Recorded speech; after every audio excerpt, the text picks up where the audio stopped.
One day সিরিজে ৬ বছর ধরে ক্যারিবিয়ানদের শাসন করে আসছে বাংলাদেশ। তবে এবারের লড়াইয়ে শুরুতেই ধাক্কা খেয়েছে টাইগাররা।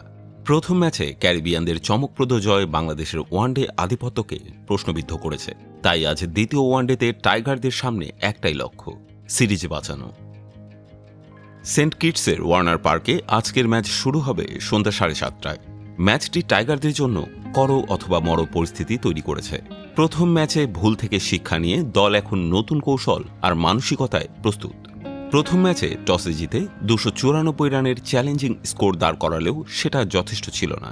ব্যাট হাতে তানজিদ তামিম, মেহেদী হাসান মিরাজ, মাহমুদুল্লাহ ও জাকের আলীর ছোট ছোট ইনিংস যোগ হলেও ম্যাচ শেষে সেই আক্ষেপটাই কাল হয়েছে।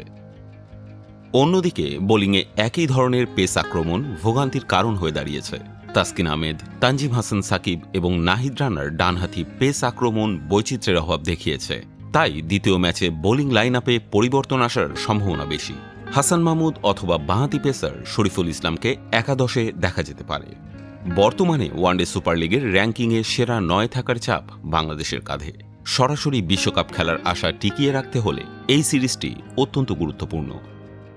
যদিও এখন টাইগাররা নবম স্থানে রয়েছে, ওয়েস্ট ইন্ডিজ খুব কাছেই অবস্থান করছে, তাই একটিমাত্র জয়ও বড় প্রভাব ফেলতে পারে র্যাঙ্কিংয়ে।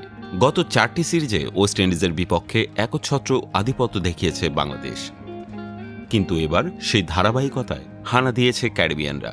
তাই এই ম্যাচ টাইগারদের জন্য শুধু সিরিজ বাঁচানোর নয়, সেই গৌরব পুনরুদ্ধারের।